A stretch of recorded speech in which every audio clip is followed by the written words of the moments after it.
je suis beau. J'y crois pas comment je suis beau. Le mec parfait, zéro défaut. Putain comme je suis beau. Je dédicace ce morceau au beau gosse que je suis. J'ai trop de sexe à pile quand je me regarde, parfois je jouis. Sur mon Facebook 52 000 photos de moi, bouche en cœur, le regard droit. Je finis même par plaire aux gars. Tellement chaud qu'au supermarché, les portes automatiques. Monsieur Agon, dear audience, good evening and welcome to this new debate of Les Mardis de l'ESSEC, organized with the help of Mazar, audit and consulting firm, Weave, an augmented consulting collective, la compagnie de Facebook, real estate developer and manager, and the newspaper La Tribune. Roger Gallet, ESSEC, Urban Decay, Diesel, Yves Saint Laurent, Biotherm, Sanoflor. SkinCeuticals. Others will sum it up by saying L'Oréal.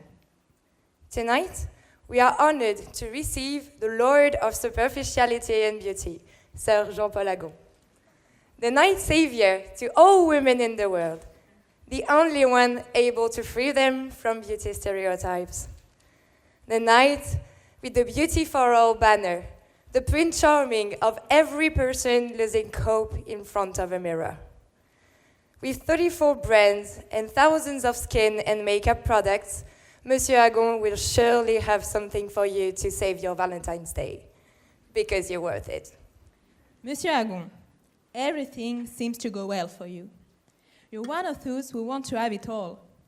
Born in Boulogne-Billancourt, you took intensive courses in the noble city of Neuilly. Then you reach the Holy Grail as you enter HEC Paris. What else could you have possibly needed? The finance option in your HEC degree you wanted so badly, and getting into ESSEC, of course. You didn't take too long before playing with the big boys. At 22, you accepted the offer at L'Oréal, I quote, for the marketing and the trips.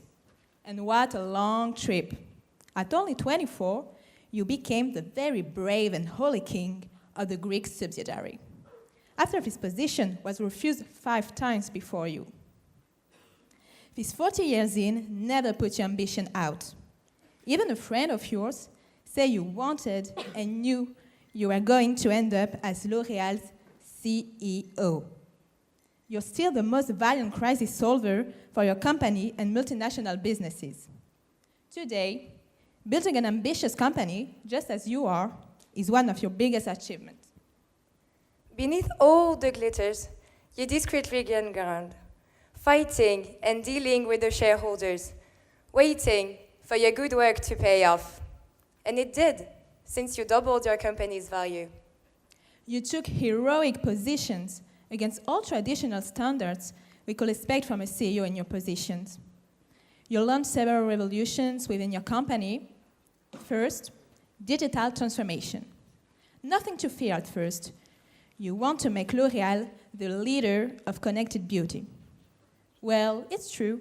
I hadn't thought about that, but it will be quite useful having an implant that maintains my skin hydrated at all times.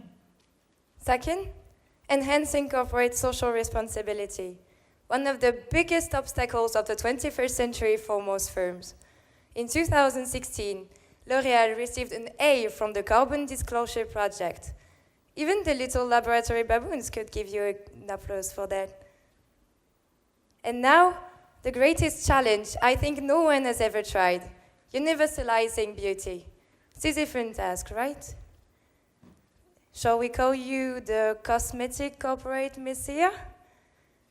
More than the protector of every lady's beauty, you deepen the corporate responsibility policy, fought against gender inequalities, and trust me, he for ESSEC will thank you for that.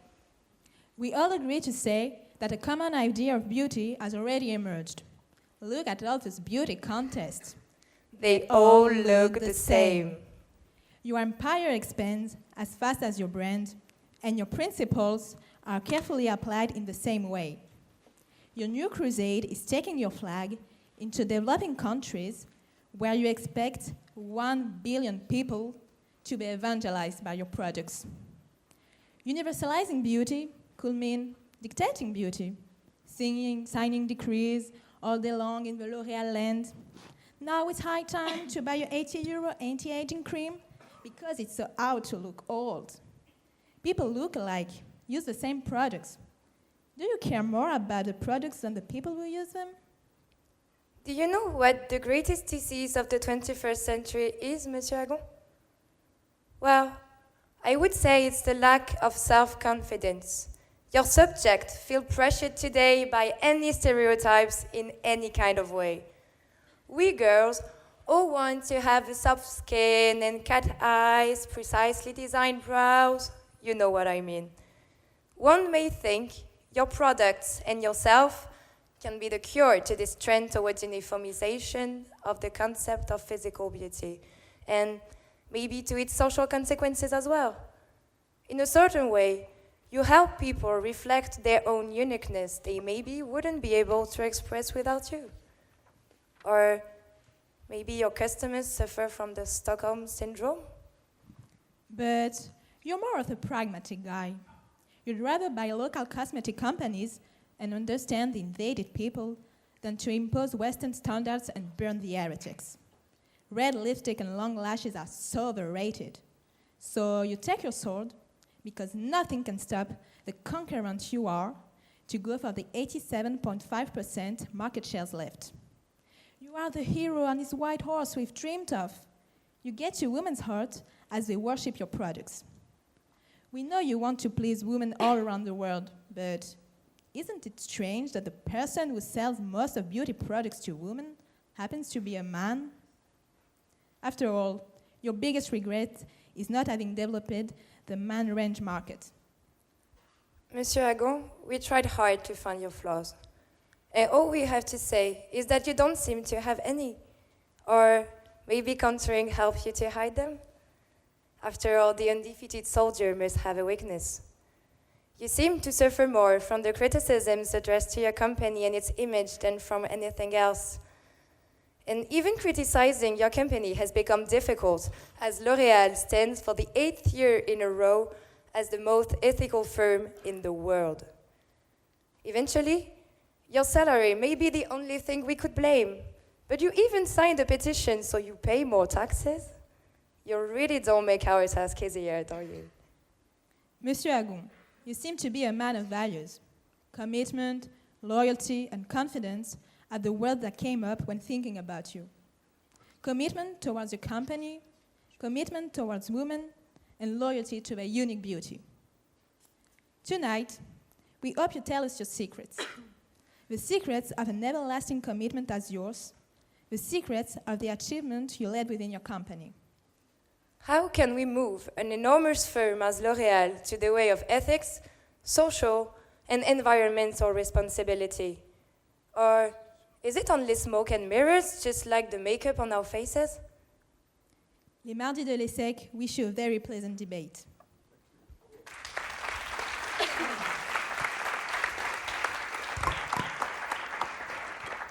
Good evening, Monsieur Agon, and thank you very much for being with us today. Good evening. Hello, everyone. We have decided to do this debate in English because we wanted all the international students at ESSEC to be able to attend. Great. I hope they will understand my English, but I'll do my best. It is in the tradition. If you want, you can respond to the presentation that Natalia and Léa Marie have just done of you. I'm sure that you have many questions, so I will let you ask your questions. No, thank you very much. It was very nice, very positive. I was expecting something a bit more critical, so I'm positively surprised and happy. And no, it's great. Thank you very much. Thank you also for the work to prepare all that. Thanks. Okay, so we would like to divide this interview in 3 parts. First, we'd like to talk about the strategy of L'Oréal, and then we would like to focus on what L'Oréal does to improve its corporate social responsibility and diversity. And finally, we will talk about you, Monsieur Agon, about your career at L'Oréal and your role as a CEO. Okay. And the public will then have the opportunity to ask you questions during our Q&A session. And then we will have a cocktail in the cafe. So let's start with L'Oréal's strategy. Yes. So L'Oréal was founded in 1909 by the chemist Eugène Schuller, the father of the late Madame Bettencourt, who passed away last year. There are 3 members of the Bettencourt-Meyers family on the board of directors of the company. French capitalism is known for its great family dynasties and industrialists, for example, Peugeot, Arnaud, Dassault. What does this typical French family element brings to the management of a firm like L'Oréal? I think it's.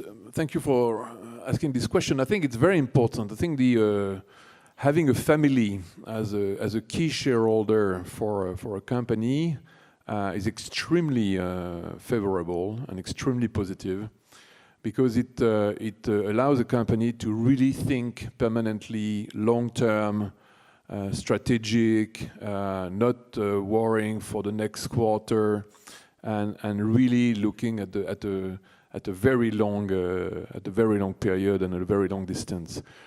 In fact, in the case of the Bettencourt family, in fact, as you said, Madame Bettencourt, because in France, at least, we heard a lot of about Madame Bettencourt in the past few years. Madame Bettencourt was the only daughter of the founder, so it's a very short story. And in fact, she just died a few months ago.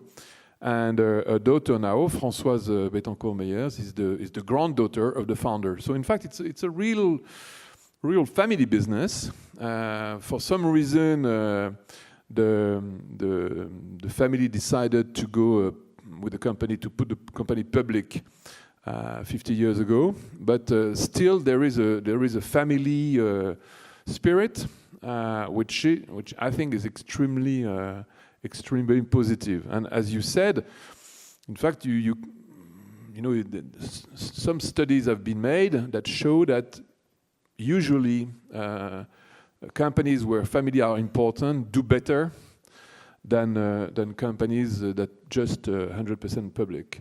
So I think it's a very positive move. And your second biggest investor is Nestlé, with 23% of the shares. There's a pact that links L'Oréal and Nestlé, and it's about to expire. What will decide whether Nestlé still holds a significant share in L'Oréal? What? Sorry, what? What will decide whether Nestlé... What will decide? Yes. But Nestlé will decide. Nestlé will decide if they want to keep their shares or not. You know, they are the shareholders. I have to say also that very sincerely that Nestlé has been also a great shareholder, because again, you know, of course it's not like a family, but it's very long term too. You know, Nestlé is a very big company, so they have been shareholders of L'Oréal for 44 years, and so they are thinking long term. They are very supportive. They are not pushing us to deliver the next quarter, but to make sure that every decision we do is really in the interest of the company for the long term. So I would say that having both the family and Nestlé for this past 44 years has certainly been one of the reasons of the success of L'Oréal. You just mentioned the family spirit, and there is also the startup spirit that so many companies praise to, and that doesn't mean they have it. So how do you ensure that L'Oréal has this startup spirit with more than 89,000 employees, 34 brands? Yeah, that's a good point too. You know, I think it's very related to the specific organization of L'Oréal. L'Oréal is a big company, of course. It's 26 billion euros, 80,000 people, but it's not organized. If I may use the comparison, it's not a big boat. It's a flotilla of small, medium, or bigger boats. And in fact, it's made of 30 brands, 4 divisions, 70 subsidiaries around the world, and each general manager of a brand or a division in a country is the captain of its boat. And so this organization helps really people to have this ownership and to really think like an entrepreneur. You know, the entrepreneur spirit for us is very important. And the other characteristic also is that L'Oréal is not at all a company really processed, really well organized. You know, if you, for example, I hope that some of you in the room will want one day to join L'Oréal.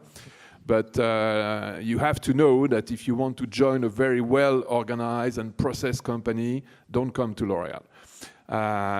What I call L'Oréal an organized chaos. It's really chaotic. It's really very difficult to describe. Organigrams don't exist. Organization charts are changing all the times. And for many, many years, our competitors looked at us with contempt and saying, you know, this franchise or this family company, they are completely crazy. But in fact, now, with the evolution of digital, with this new spirit, the new startup spirit, the new entrepreneur spirit, which is really the name of the game, in fact, our organized chaos becomes probably the model to follow. So that's very typical to us. It's very linked to the culture of the company, but let's say it works pretty well.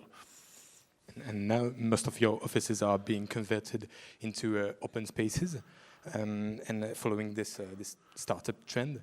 So, how do you view this reverse culture affecting performance in a traditional corporate structure? I mean, your open spaces. What does it change, in fact?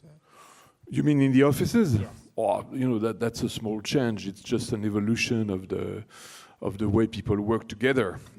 We are also making a big change within the company right now. We have a program that we call Simplicity that has the objective to make sure that everyone works, that they work together in a very collaborative, cooperative way, which is, I think, also the key words for today. So this is one element, but I would say the most important element is that I'm really trying my best to make sure that L'Oréal is a big company with the spirit of a challenger, of a startup, or a leader with the spirit of a challenger. I think it's very important to stay very close to the field, to the opportunities, and surely not to behave like a big monster.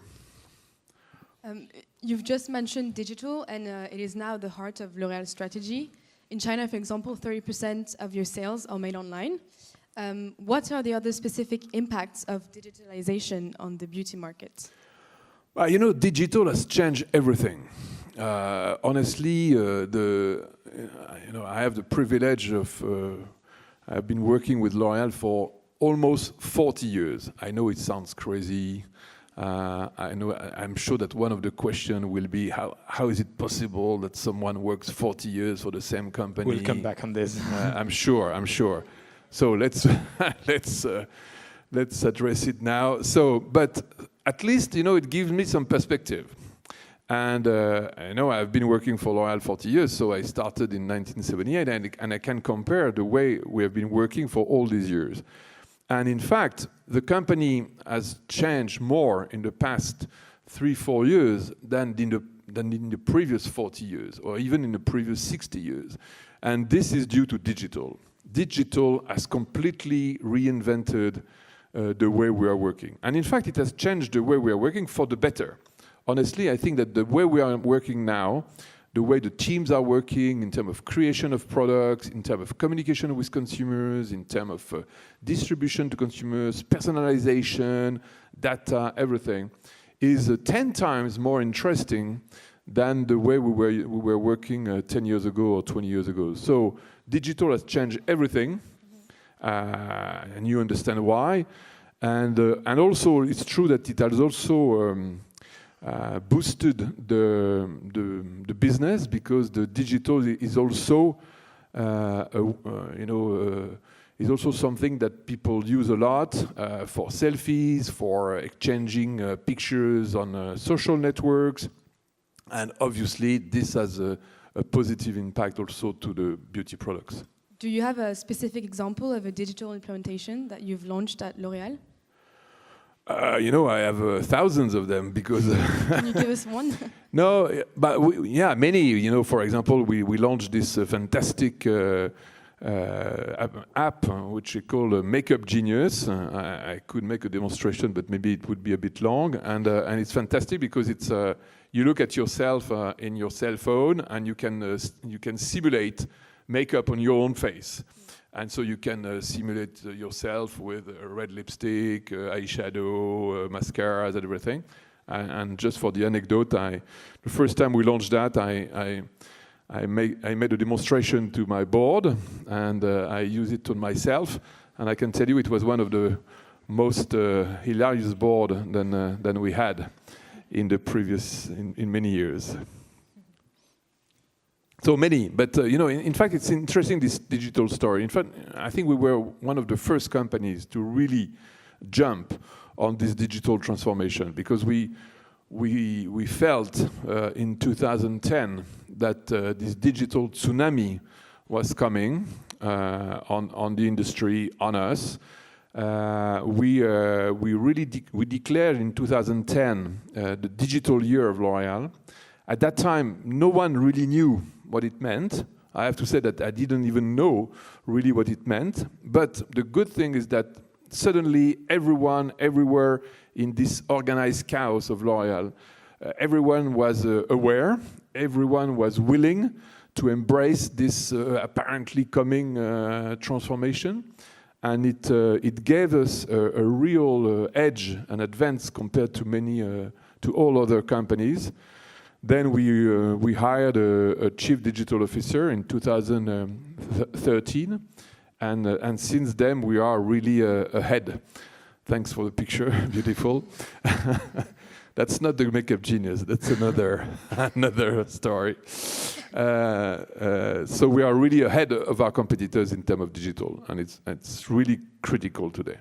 And it's interesting because the traditional business model of L'Oréal has been based on market studies, intermediaries such as Nielsen, for example, and to understand. So it's to understand the market. And has the digital how has it made you able to have a direct access to the consumers? Is it figure out? Yeah. Digital changed everything, because first, for example, for some of our brands now, products or campaigns or new innovations are even co-created with consumers, with bloggers, with influencers, with vloggers. So first, at the creation stage of the product, digital plays an important role. Then about communication, when you communicate, in our industry, communication is very important, because you have to make your product known. Innovation is critical, and so if you want to be successful in the jungle of competition, you have to make your product very well known. And so now, more and more of the communication we do is made through digital, of course. And even digital allows us to have a personalized relationship with consumers. So in fact, it changed completely the game, but again, for the better, because the richness of the relationship that we have with consumers now has nothing to do with what it used to be before. At a time when L'Oréal's e-commerce is booming, you begin to sell your own products in a physical shop. So in September 2016, L'Oréal Paris opened its first boutique in France. Amazon is doing the same very recently with Amazon Go. Do you think, paradoxically, that physical shops are the future of retail? Yeah, because I don't know if physical shops is the future of retail, but physical, it's the famous concept of phygital that you may have heard of, which is physical and digital, and definitely the world of tomorrow will be made of these two complementary ideas. And there is even another, even more interesting concept, which is to say that, when your smartphone, because you can shop online with your smartphone. So when your smartphone becomes the store, in fact, the store has to become the media. because in a way you will not need probably tomorrow to go to a store to buy a product. You can buy your product from your phone, but then the store has to transform itself into an experience place, into in a way a kind of media itself. So what's very interesting today is that all the traditional concepts, the traditional rules are completely reinvented, and you have really to think about the new world in which we are entering. It's extremely interesting. And we, for example, we do some very interesting experiences. We go with our executive committee to places like Silicon Valley or Seattle. And then we went last November with the whole executive committee of L'Oréal for 1 week in Seattle, where we met with Amazon, Starbucks, Microsoft and others, and it's extremely interesting to see the evolution of these players. And speaking about evolution, L'Oréal is not very well positioned on the beauty for men market. L'Oréal is very well positioned. We are by far the #1 manufacturer for men. I would say that Biotherm for Men is the #1 brand, that L'Oréal for Men #1 brand in mass, and that we are launching now. I make a pitch to all men in the room. A great new brand that's called House 99 that will be co-developed with David Beckham. So you can't find more expert than David Beckham. So we are by far the #1 for men. No, but I understand your question. The question is that the market of skincare for men, potential. But it has a strong potential. But unfortunately, I have been fighting for 30 years to develop, because I was the first to launch the first skincare for men. In fact, 30 years ago for Biotherm, and it has been a huge disappointment. I'm sorry to say that Western men are totally disappointing. They are not taking care of themselves. I mean, it's pathetic. But the good news, and I see some of you in the room, the good news is that Asian men are really fantastic. Chinese men, Indian men, Korean men, Japanese men are really keen to take care of themselves, and that's okay because they are much more numerous than Western men, so I don't care. So thank you to all of you in the room who are using skincare for men, and please tell your friends here that they should do something about it. And could you tell us more about this partnership with David Beckham? Yeah, it's a great partnership. David Beckham is the icon for men. It's amazing. The guy has 100 million followers. It's absolutely beyond imagination. And in fact, initially we had a partnership with him for Biotherm Home, and he helped us very nicely. He's a very nice guy, by the way. And he said, I can do it for you almost freely, but I would like you to create a brand with me. And of course, when David Beckham says that to you, you say, of course, David, we'll do it together. And so we created this brand. Right now, it's going to launch in the next few weeks. And it could change. It could be the revolution that suddenly will trigger men's in Western Europe and America and North America, will trigger their interest for products. We never know. We'll try. One of the strengths of L'Oréal is to acquire brands. So 29 of the current brands have been acquired. L'Oréal acquired The Body Shop in 2006 and failed to integrate it into the group. And 10 years later, it sold it to the Brazilian company Natura last year. Why do you think this integration failed? The Body Shop was too different culturally from L'Oréal.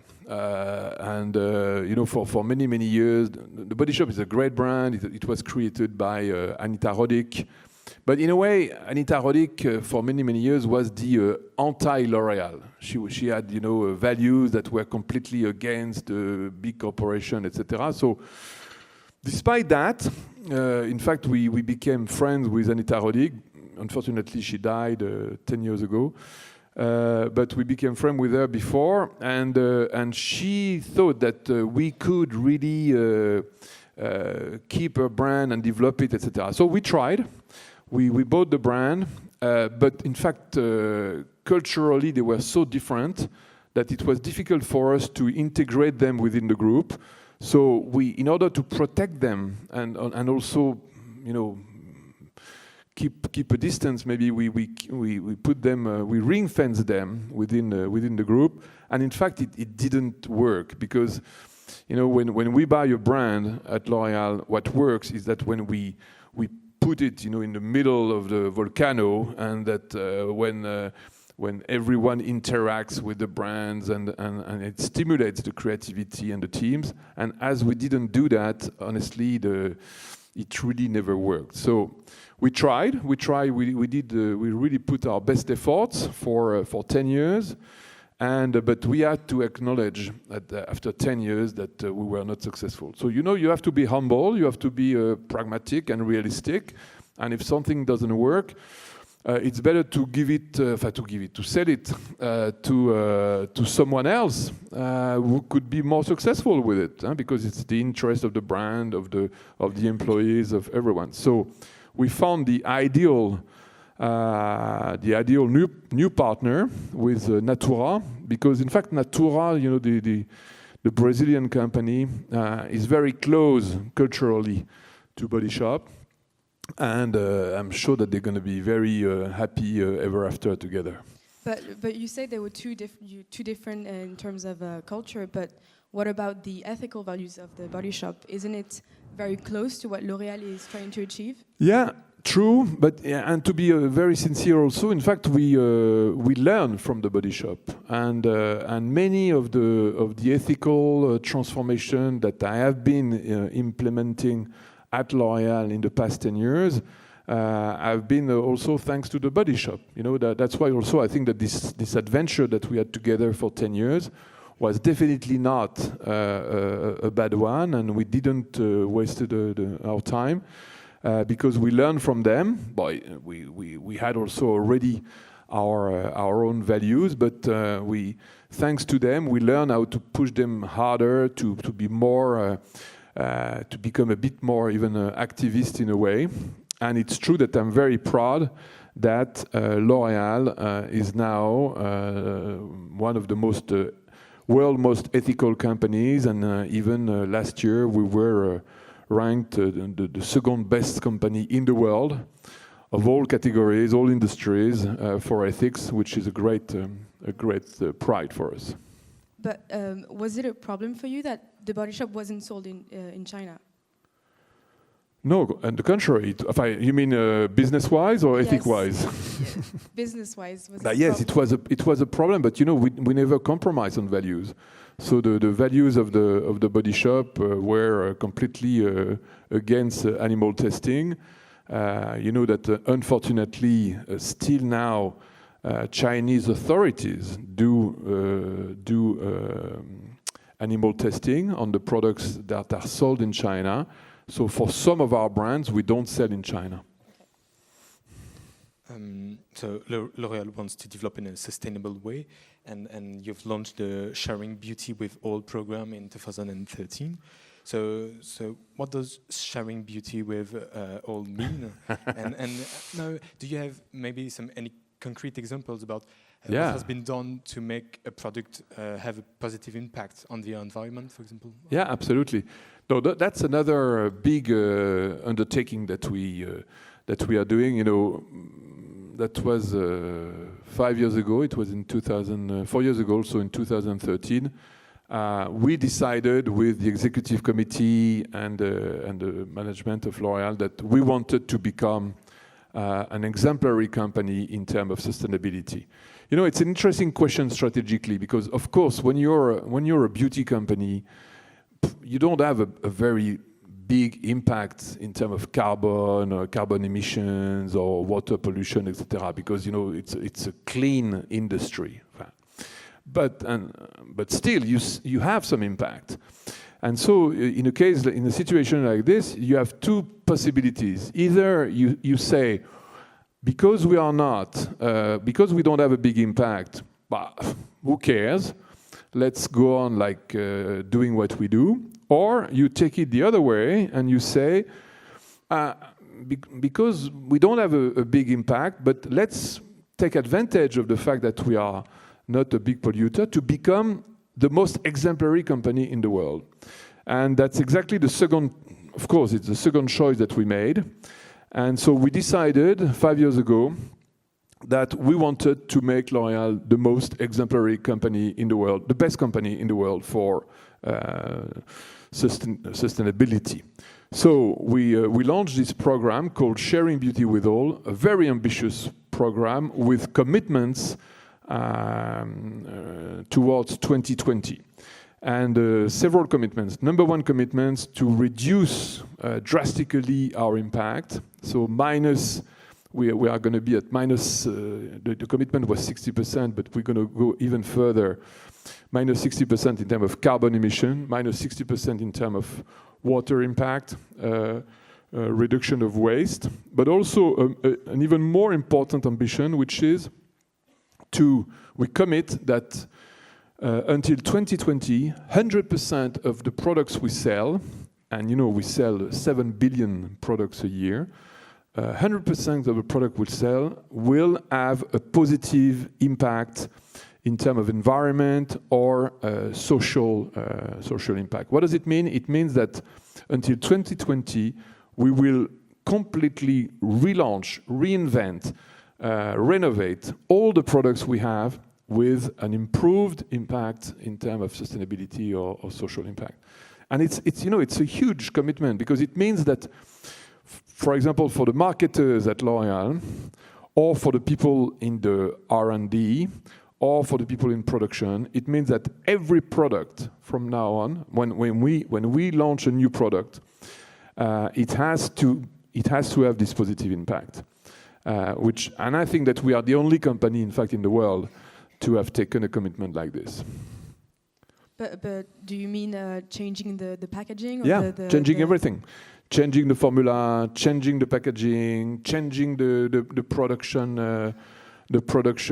methods, changing the sourcing of the raw materials, renewable raw materials, a complete reinvention of all elements of the products in order to make sure that every new product has a positive impact.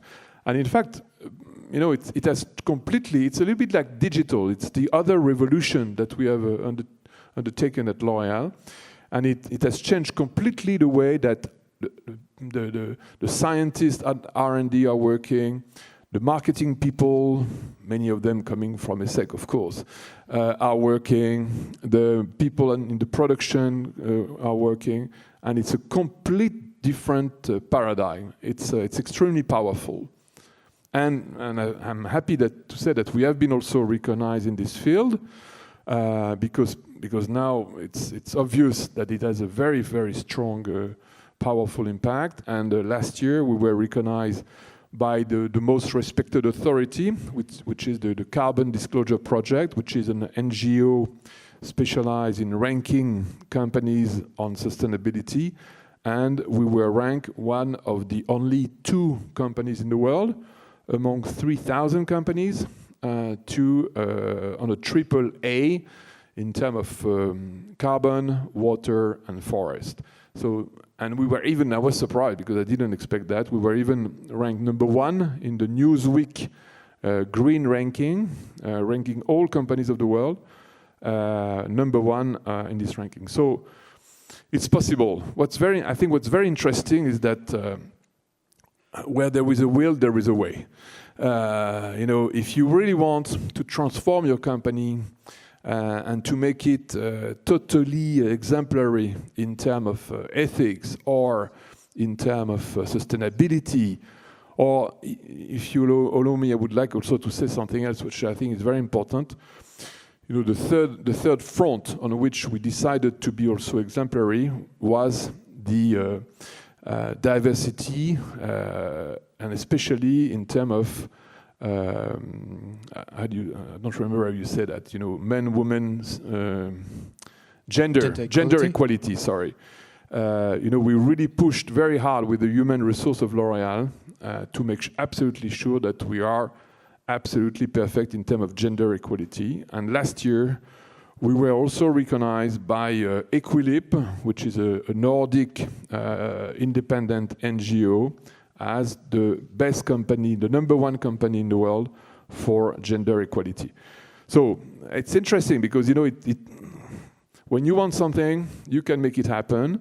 And of course, I can tell you that all people at L'Oréal are very motivated and very proud of this transformation.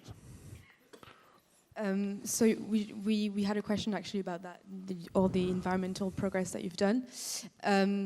As you said, L'Oréal excels in this transition. So do you think it's solely a question of will because, other companies aren't doing as well as you? Is it because they haven't decided to make this transition, or? Yeah, I really think so. I really think so. I think it's as simple as that. Let's be honest, many companies are doing many good things. But, I really believe it's a question of will. It's a question of decision. And I can even tell you that when we took this decision, we didn't even compute the cost that it will generate. I remember I presented to the board for the two sustainability, ethics, gender equality, social program worldwide, and I presented to the board, and the board was unanimous to say, okay, we're going to do it. We didn't even know how much it would cost. But the magic is that, in fact, it doesn't cost really a lot. It's very reasonable. So it's really just a question of, do you want to do it? Do you think it's important? Do you think it's a priority? Do you think that you want to change your company this way? And if you think, first, the teams will be very motivated. I can tell you that the greatest motivation of the teams is on that. It's not on, of course, it's also on the market share, on the growth, on the profit, on the cash flow, etc., etc. But the highest motivation of the teams are really on these performances which are non-financial. And is it also a mean in order to prevent a potential reputation backlash and its potential?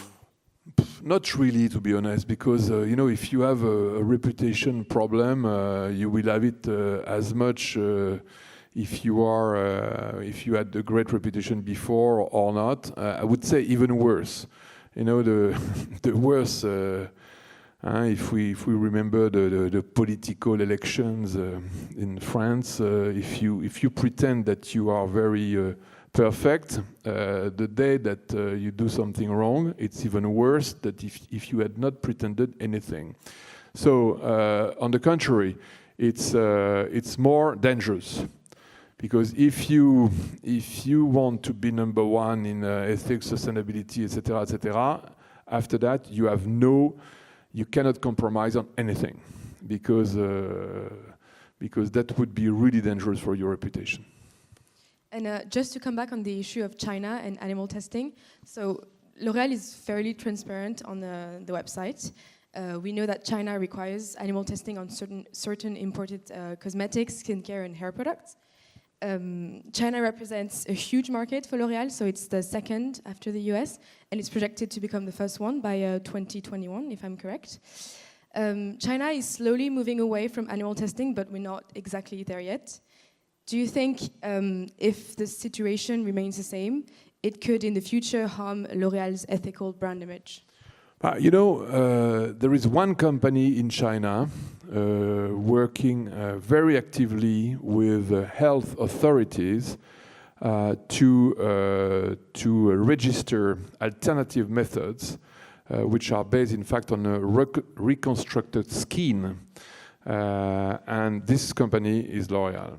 So in fact, L'Oréal, we are really now working very closely with the Chinese authority, with all the health authorities in China, to make these methods recognized, as they are, by the way, recognized in many countries like Western Europe, etc. And I'm pretty optimistic. You have to understand also that they have their own regulations and they want to protect the safety of their consumers.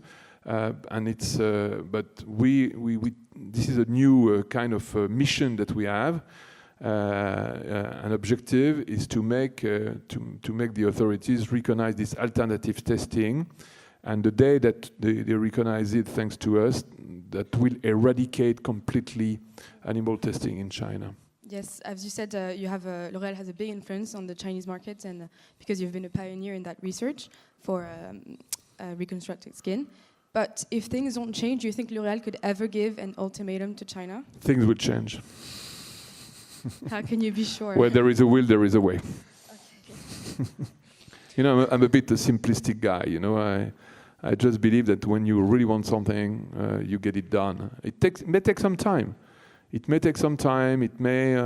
a lot of efforts. It may take a few years, but this is definitely the future. So I'm absolutely positive that it will change. It will happen. Before that, you mentioned one of your strongest commitments, which is the inclusion of diversity and minorities, such as people from different ethnicities and people with disabilities in the workplace.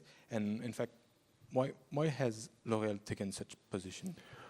But to be also, again, very sincere, first because when I came, I worked in the US for 5 years between 2001 and 2005, and I was really, at that time, the US were really a very diversity-minded country, and I was really impressed with this diversity spirit that you had in New York, in the US teams, etc. And so when I came back, I really wanted to also to make an impact and to fight for this cause that I thought was very important. So we created this diversity program within the company, diversity training.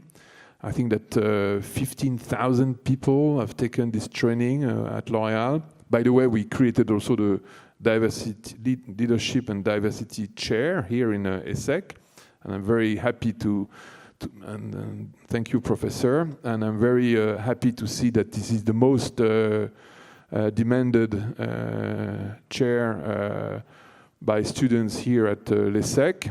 And again, it's a question of conviction. It's also a question of interest for the company, because it's absolutely clear and proven that diverse teams are better than non-diverse teams. It's clear it's men and women and different origins and different countries and different ethnicities and different everything.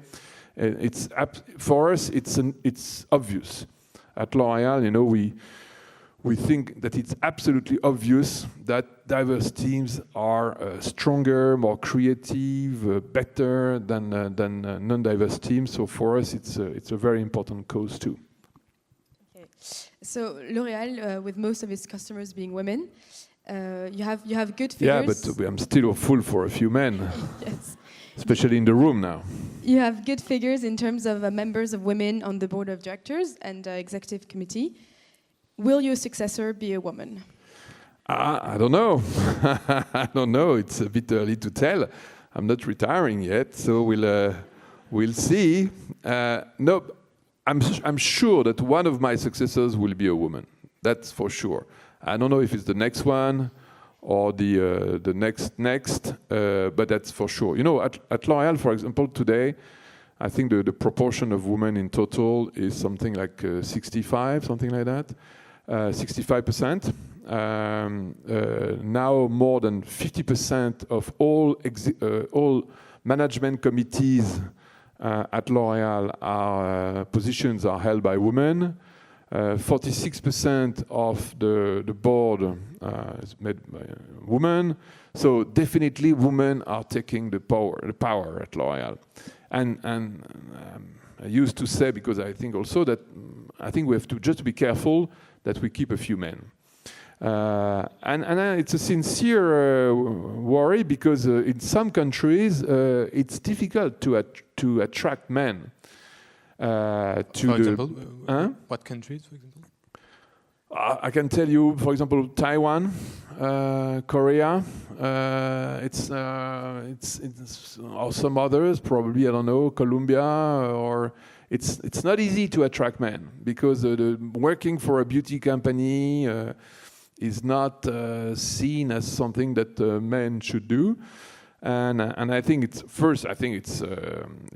a mistake, because men can also be very good at creating and producing product for women, and that definitely the good thing is the balance. We have to keep a balance between men and women. So probably the majority is and will be made of women, but I think it's very important to keep a few men. Our final question for this section. The inclusion of people with disabilities is a strong commitment put forward by L'Oréal. You aim to have at least 2% of the workforce in each country. In France, you already meet the 6% compulsory quota for large companies. Is it difficult to meet the 2% in each country? Well, it's not that easy. It's not that easy. In France, we really made also this transformation very strongly. We are now above the 6% ratio. It's a real priority for the teams in France. But in some countries, it's still a fight. But we're gonna win it also. I think that.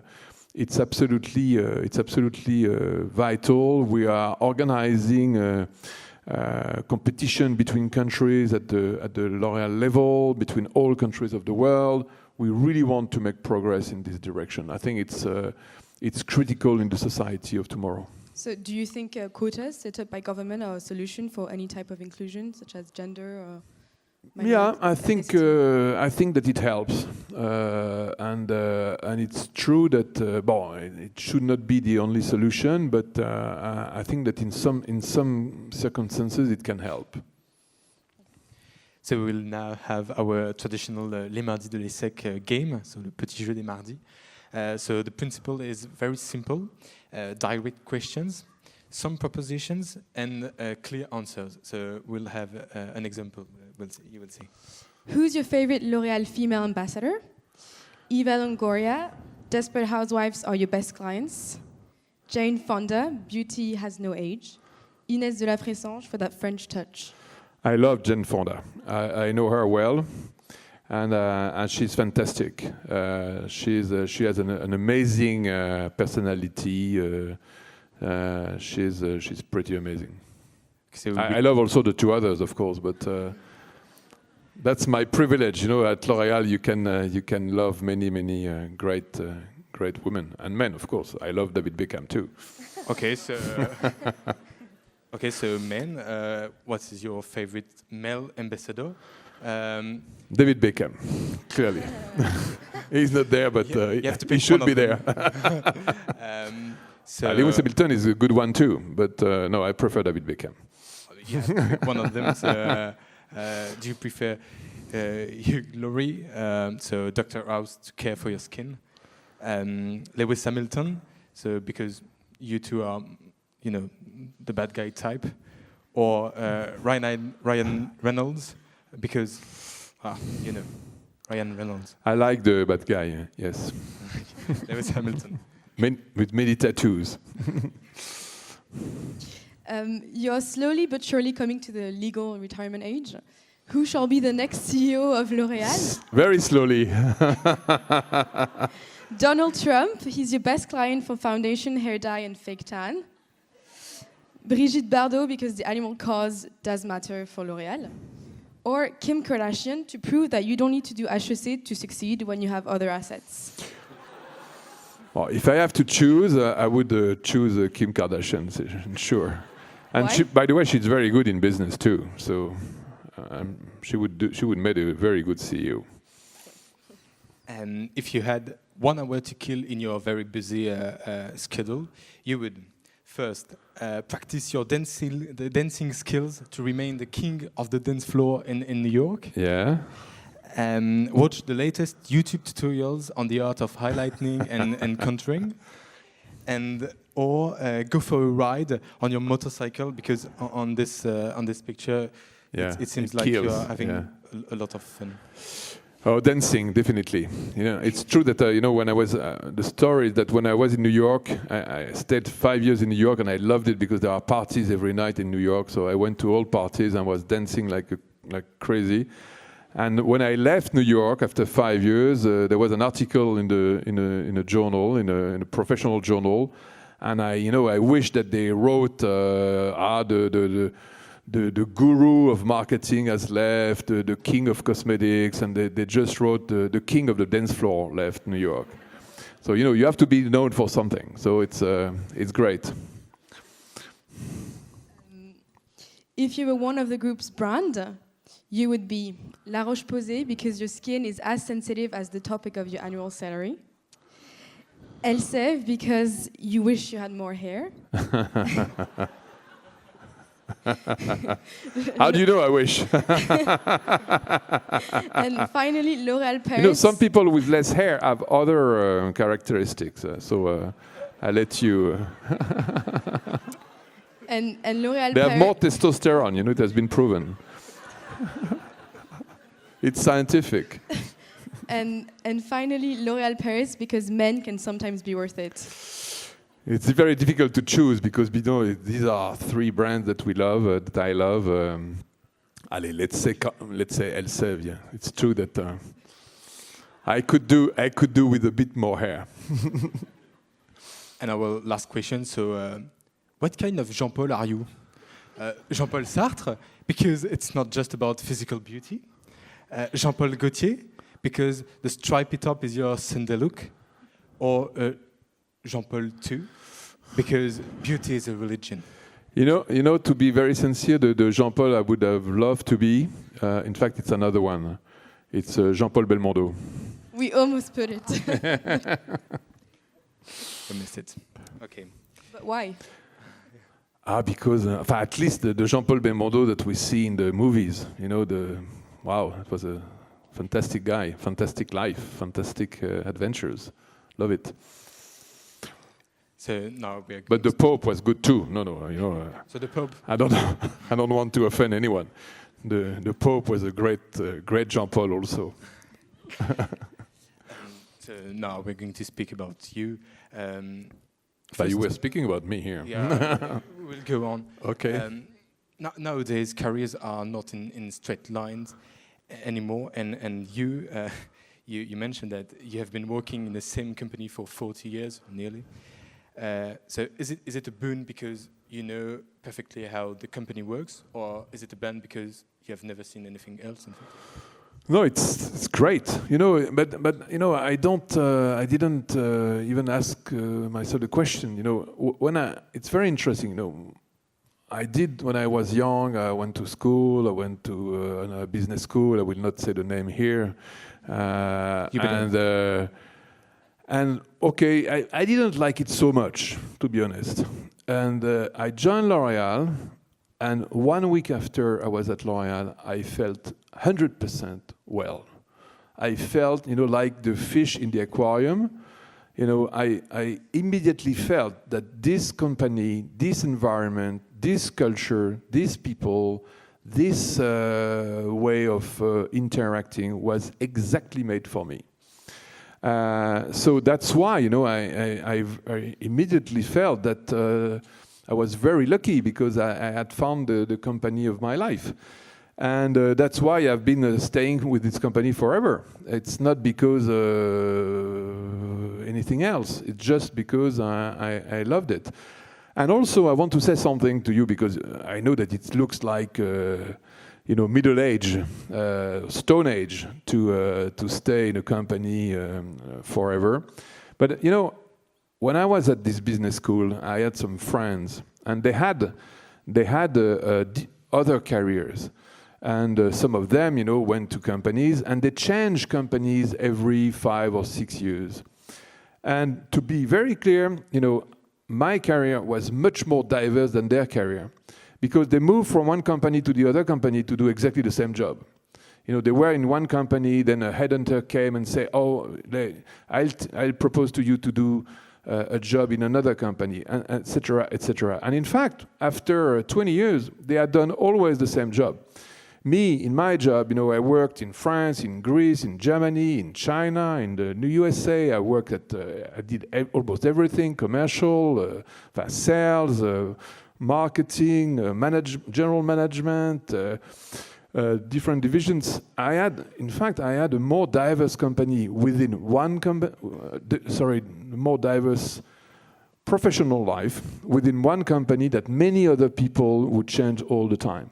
So it's important not to look at it too simply or in a simplistic way. Of course, I don't know if it's possible in every company, but at L'Oréal it's possible. At L'Oréal you can, and that's why I'm not the only one. You may think that I'm the only crazy guy able to stay 40 years in a company. I can tell you that many of L'Oréalian people, they stay forever because they feel good. They feel good. They like what they do. They have a diverse life, and that's the way. So I'm not sure that it's going to stay like this, but I would not bet 100% for the opposite. So, as you said, you became director of L'Oréal Greece at the age of 25 after just joining the company at 22. Lindsay Owen-Jones, your predecessor, he led L'Oréal Italy at the age of 24 and L'Oréal USA at 34. Were you both two exceptions, or can you say that you can easily evolve and access important positions very quickly and big responsibilities at a young age at L'Oréal? No, I think we are not exceptions. It's just a system at L'Oréal. The system at L'Oréal is that you give to very young people responsibilities very soon, very early on, because in fact it's the best training. The best training is to launch the baby in the pool and hope that you will be able to swim. If he swims, well, it's a good baby, and probably you can you can bet on him for the future. No, it's exactly and it's also allowed by what I explained to you before. It's also allowed by the fact that it's not a big boat; it's a flotilla of boats. When I was in charge of Greece, it was a very tiny boat. It was a team of 50 people, very small business, making no money. It was very small, but it was like a startup. It was my own company, and I felt so proud, and I felt the ownership of this business. I loved it. So it's still absolutely what we are doing. We try to give opportunities of management and responsibilities to very young people to give them the opportunity to show what they are made of. And the two of us, because we prepared this interview, we know the story of your nomination, of your appointment in Greece, and it was almost bankrupt department. And how did you manage to fix it, in fact? I worked hard. I worked like a dog, I worked, I've been always working pretty hard, because you may also think that beauty, wow, it's easy. You choose a few ambassadors and then you go home, or you go dancing. It's not true. You work first 12 hours a day and then you go dancing. So no, I work very hard, and it's true that when I arrived, the story says that. The story is that in fact. When someone proposed that to me, I jumped on it. I was so happy, and then I realized that no one else at L'Oréal wanted the job, because they all knew that it was crazy to take this responsibility. It was almost bankrupt, as you say, very small, very tiny, with no chance, and that no one cared about this Greece. Greece at that time was. I would not take a comparison today, but it was a very tiny thing. It was totally non-strategic. No one at L'Oréal had accepted to take the responsibility. But then I was there, I was very happy. It was my startup. I did everything, you know. I was cleaning the walls, I was delivering the products, but I learned everything. You know, I was 25, and in fact, I learned everything. I learned sales, you know, believe me, learning sales with Greeks is something pretty good for the rest of your life, because they are very good. They are very good commercial people. I learned marketing, I learned human resources, I learned finance, I learned everything. So it's interesting. And how did you manage to adapt to the new culture, to arrive and just to manage? That's really something I love. You know, that's you know, if I had to say only one thing where I believe I'm not too bad, is really what I call the empathy. You know, what I really love, and that's why I joined L'Oréal, by the way. I joined L'Oréal not because I was obsessed with beauty products. You know, I didn't know when I was 10 years old that I wanted to do beauty products. But I loved the marketing side, and I knew that I wanted to live around the world. I wanted to go away from France and live around the world. And in fact, I was pretty successful at living around the world until I was called back to do the job. And you choose L'Oréal for marketing and for your empathy. But do you think the beauty industry is still attractive to graduates? I mean, nowadays, compared to finance, consulting, or tech giants, is it still? You know, me, I could never work in a finance company. You know, I think it's completely different. You know, I think that you know what you are made for. You know, that's sometimes people say, yeah, but you know, it's difficult for us because we would like to attract some students and they prefer to go to consulting firms or banks. And I say, you know, if they want to go to consulting firms and banks, let them go, because they are certainly not for L'Oréal. Because we are the opposite of a bank or a consulting firm. We are about marketing, about guessing what people like, about creating products, about inventing communication, about being entrepreneur, about being the startup spirit. So certainly not consultants. So if people want the type of, if young people want the type of life that they will have with us, great. If they prefer to go to a bank, anyway, they were certainly not for us. So being CEO, you work. Sorry? Being CEO, yeah. You work a lot. You travel around the world, and so how do you balance your work and personal life, especially when you have children? You have. This has always been very easy for me. You know, I never compromise my personal life for my job. And you know, again, sometimes I hear young people who say, "Oh my God, it's difficult to balance professional and personal." Honestly, I don't understand that. I think it's honest. For me, either they are badly organized, or they are not efficient, or they don't know how to make it. You know, me personally, I had 3 kids. I brought them. Now they are 30 years old, so of course I don't bring them to school every morning. But since they were born, I can guarantee that I brought them to school every morning, and I came back from my office at 7 o'clock to have dinner with them every night. Sometimes, when I had some difficult moments in my life, after having dinner with them, I went back to work after that at 10 o'clock in the night.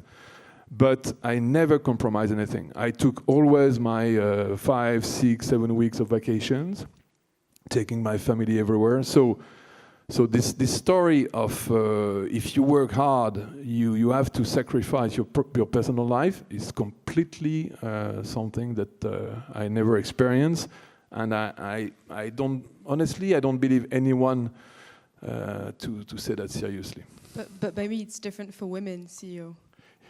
Yeah, it can be different, yes, of course, because it's true that for women CEO, the responsibility of especially at a certain moment of their life, the responsibility of their children may be taking more time. So, but you know, some women are also organizing themselves. So it's I think it's honestly I think it's possible for everyone, and certainly we are never asking anyone to compromise personal life. It should not happen. We often talk about the CEO's loneliness. Is it something that you have experienced personally? And if not, how do you prevent it? CEO loneliness? No, not at all. No, because on the contrary, you know, when you're CEO, you're always surrounded by look at that. These are the laureates of the For Women in Science prize. Well, okay, I don't work with them every day. And Madame Irina Bukova, who was until recently the general manager of UNESCO. No, not at all. I would say the opposite, you know. But maybe it's special at L'Oréal because for example, the people of the executive committee at L'Oréal, you know, most of them I know them since 20 years or 25 years. So we are friends.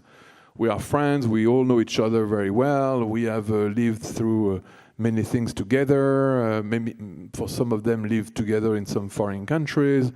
So loneliness, not at all. And so, what's the toughest decision you've ever made as a CEO?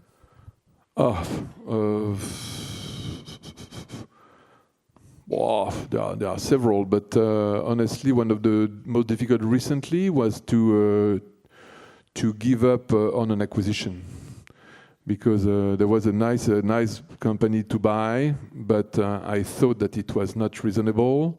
But it was very tempting at the same time.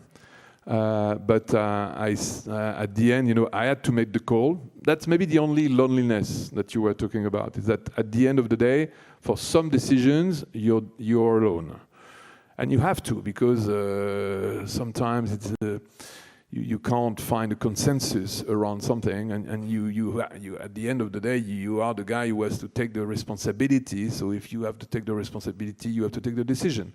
And this, for example, recently, this was in the past 2 or 3 years. You know, I look at that and I said, no, let's not do it. And I was right. So I'm glad that I did it. This time you were right, but so what's the biggest mistake you've ever made? I couldn't tell you. I couldn't tell you. I did a few, but obviously not too many, because if I had made too many, I would not be here. And to end this interview, what are the 3 pieces of advice you would now give to a younger Jean-Paul Agon? Let me see that. The advice for young people. Yes. But number 1, take your time and work hard to choose, to make your choice of your first step in your professional life. You know, me personally, I really thought about it a lot. It was not by chance, you know. I didn't just came to L'Oréal because by chance they were coming to the campus, and I said, they look good, and why not trying? I really thought about it. You know, it was very thought. You know, I wanted a French company because I wanted this French company to send me around the world. I knew that I was made for marketing, not finance. I'm extremely bad in finance. But as you said before, thanks God, I have a CFO from ESSEC, very good school. So he's making sure that the finance of L'Oréal are well taken care of. So first thing is really take your time to choose well. Second thing is that, you know, you definitely, once you are starting, you have to love what you do, because if you, whatever you do, you know, if it's a startup or even bank or consultant, or a company like us, you have to love what you do, and then just push everything to the limits. What is true is that if you want to have an interesting life, and if you want to have a chance to go through the ranks, you have to push to the limits. Thank you. Dear public, you have now the opportunity to ask your questions during our short Q&A session. We will provide you with mics. Please just make sure that you stand up, introduce yourself, and ask Monsieur Agon one and succinct, clear question. But first, let's hear the question of our new partner, the economic newspaper La Tribune. Hello everybody, I'm sorry not to be with you again tonight. Here is the traditional question from La Tribune, which is partner of Les Mardis de l'ESSEC, for your guest Jean-Paul Agon. My question is very simple. Jean-Paul Agon, Unilever, the world's fourth largest advertiser in the world, ahead of L'Oréal, threatens to withdraw its ads from Facebook and Google until they clean up the spread of fake news on their platforms. What about L'Oréal? Could you follow this example?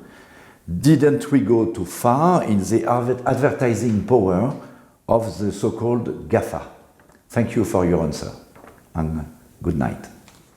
Well, there is a little mistake here, because Unilever is not the fourth largest advertiser, it's the number 2. It's the second largest advertiser, and the third one is L'Oréal, by the way. I read this statement by Unilever this morning in the press. Honestly, I don't know exactly what it means, but it's true that we have the same discussions with Google and Facebook. Well, we are not using the press to blackmail them. So it's a different kind of behavior. But I think the question is relevant. It's true that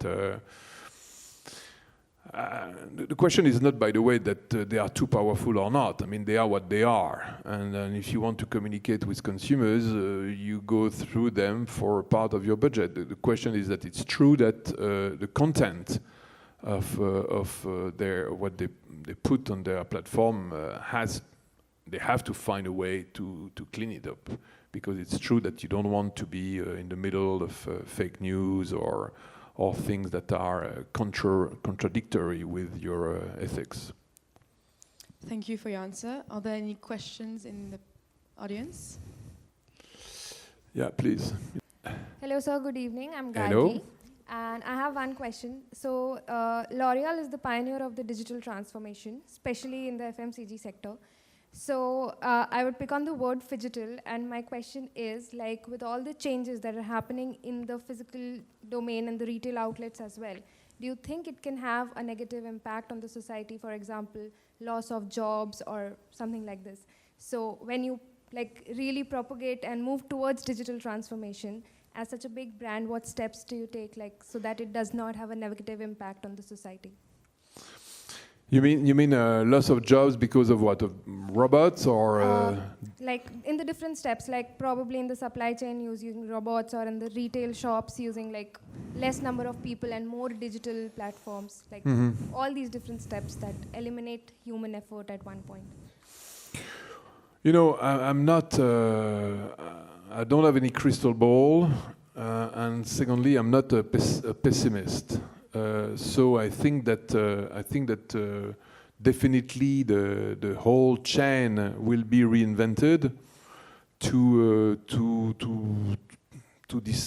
declare now that job will be lost, and that this kind of disruption will eliminate completely work for all. I know that it's in some books. I read Homo Deus, like you maybe. But I don't follow this theory. I think that, it's difficult for me to make sure around the world. But if I take L'Oréal, for example, what I know, because that's my job, what I know is that in the foreseeable future, this digital transformation is not destroying any job. On the contrary. So it's new jobs. What is sure is that people will have to be trained for these new jobs, because jobs will be transformed.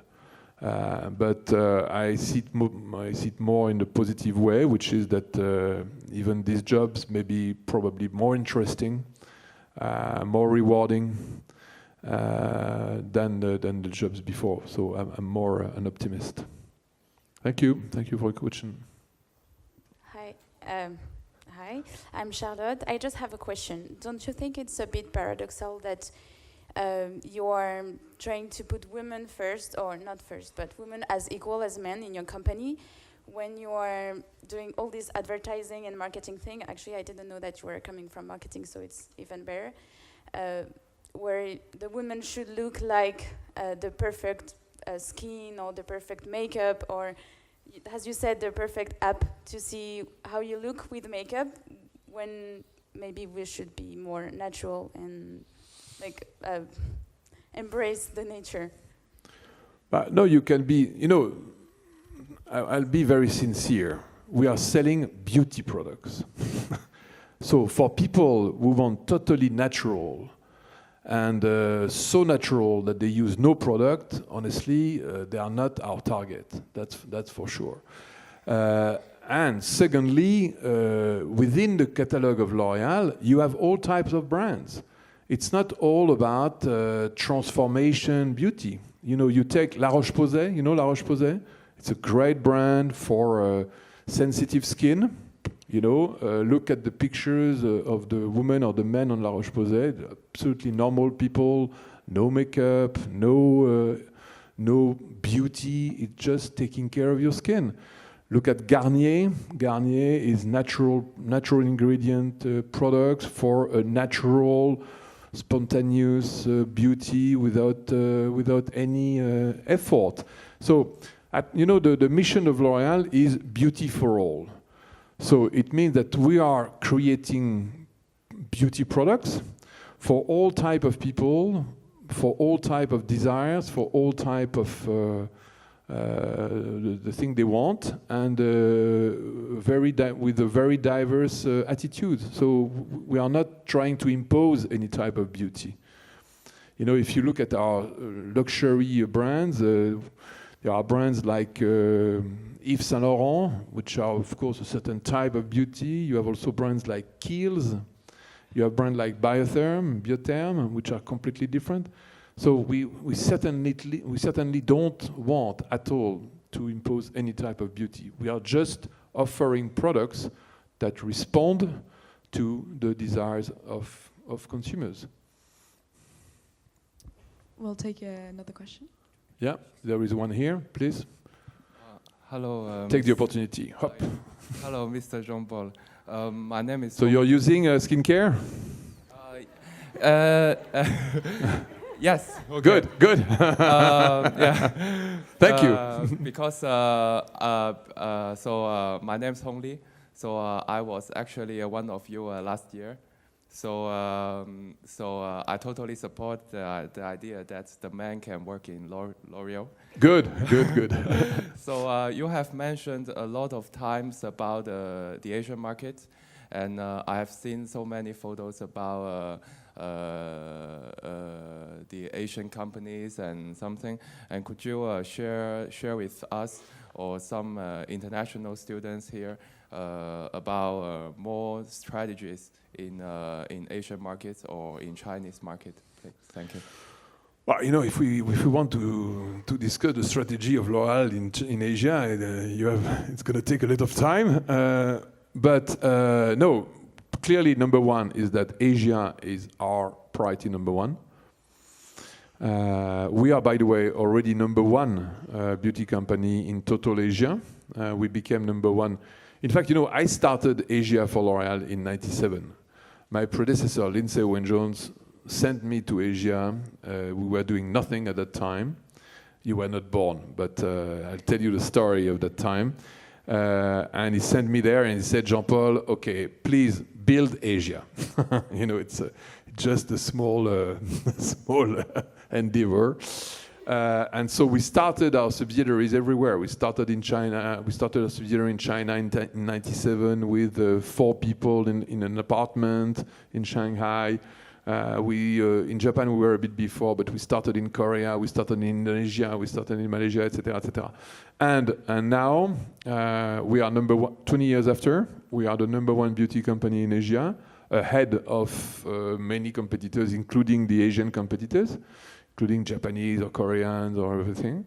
And clearly, Asia will become very soon the number one region for L'Oréal.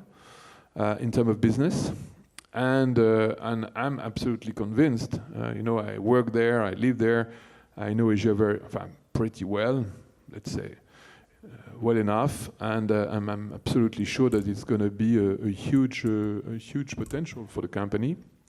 We are selling all our brands, and our brands are extremely successful. The number one beauty brand in China, you know what it is? Of course, it's L'Oréal. But in Chinese, it's called Paliolaya. Paliolaya, Chinese name of L'Oréal. It's the number one beauty brand in China. The number one luxury brand is Lancôme. The number one skincare brand for pharmacy is Vichy, something like that. The number one professional brand in salon is L'Oréal Professionnel, etc., etc., etc. So we are really doing full speed in China. We have local laboratories. For example, the products of Paliolaya, of L'Oréal in China are all, 95% are formulated by Chinese scientists in Shanghai and manufactured in Chinese factories in China. So it's really, it's the concept of what I call the universalization, which is in fact to globalize the brands, but with local solution formulation that really responds to consumer needs and wants and desires, and this is pretty successful. Another question. Many more questions. Thank you. Hello. Hello, thank you for your story. I am Ayana Nakasuri, an exchange student from Japan. Yes, thank you. Good. So my question is more general. What do you think is the most important role as leader in huge company like L'Oréal? I mean, you said digital tsunami, digital transformation change everything, and the world is more and more rapidly changing. And in this challenging situation, the leader should be make a decision not without making a decision. So, what do you think is the most important role as a leader? I think the most important. It's a very good question. You're I think the most important role for a leader is, especially now, is really first to identify the directions of change, and really to mobilize the energies of the companies, of the teams, for this change. I was saying before that our industry, our métier, our job, our company, as our way of working, has more change in the past 4 years than in the previous 40 years. And I think that my job is by far the most important part of my job is to be able to spot these changes, to realize these changes, the changes that we need to undertake, and mobilize all the energies in this direction. And that's what we are doing. That's what we have done for digital. That's what we have done for ethics. That's what we have done for sustainability. That's what we do for everything. And by the way, it's super exciting. If someone in the room is wondering, you didn't ask me a question. You didn't ask me the question, is the job of CEO a great, nice, pleasant job? So is the job of CEO great, nice? Thank you for the question. It's fantastic. It is just fantastic. So if I can, stimulate in you the desire to become the CEO of a company, I can tell you it's just fantastic. Because you of course you're not doing everything, but you are just at the beginning of things.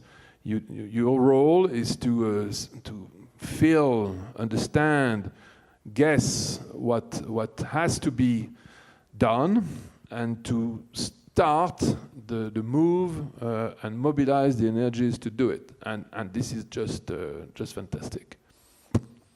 And these last 4 years have been the most exciting of my 40 years. So it's great. Yes, there were other questions on the... One final question. Thank you very much. Actually, there are two questions. The first one is that which kind of innovation you think is most urgent and important for L'Oréal in the next 5 years to keep the leading position in the market? Okay, the second one is about, like, you say that you are doing really a good job at maintaining the diversity and leadership and also the multicultural correspondence, but there are many other big companies are also doing a good job at the diversity and inclusion domain. If here is the marketing campaign and you are selecting a selling point that is the biggest point you think is best, you are doing the best in this marketing, so which kind of point would you select to do about the diversity and inclusion part? What kind of what? Oh, sorry. like you are doing a really good job at diversity and inclusion, right?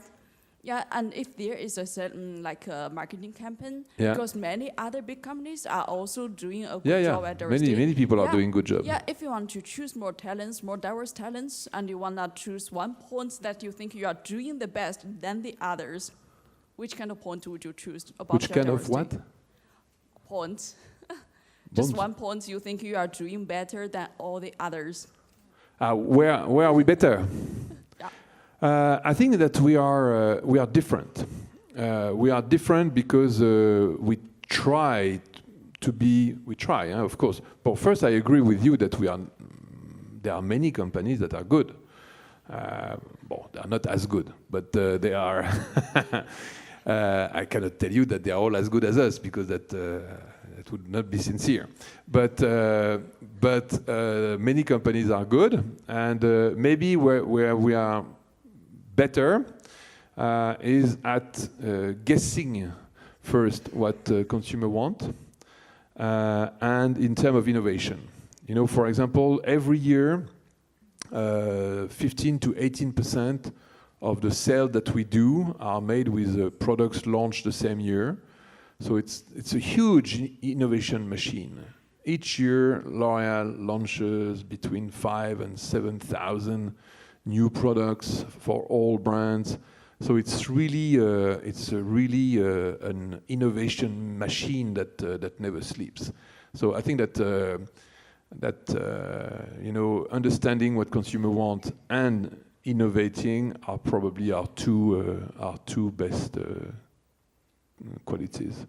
Thank you. Thank you, Mr. Agon. Would you like to say a few words to conclude our discussion?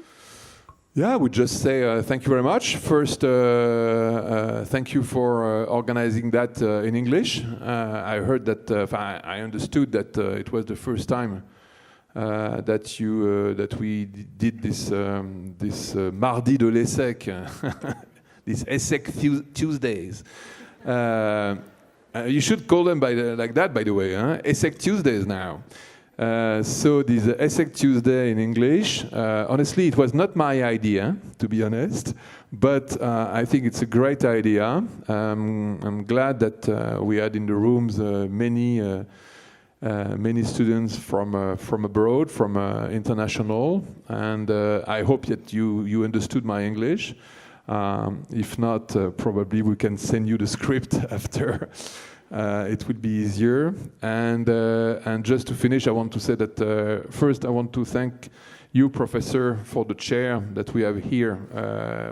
We are very proud of this chair, leadership and diversity. And in fact, we created that, I think it was 10 years ago or 14 years ago, no, 10 years ago. And it's more modern than ever, you know, it's more contemporary than ever. So it's thank you very much for having done that with us. And at L'Oréal, we love l'ESSEC. You know, it's not because I did another business school that we don't love l'ESSEC. We have 249, exactly, ESSEC, high talented people at L'Oréal. And I hope that we will have many others after this evening. But you know, I can just encourage you to join L'Oréal. It's a fantastic company. If you want to have a great life, join L'Oréal. Thank you. I'm pretty, I'm pretty, I'm pretty, j'y crois pas comment je suis beau. I'm pretty, le mec parfait, zéro défaut.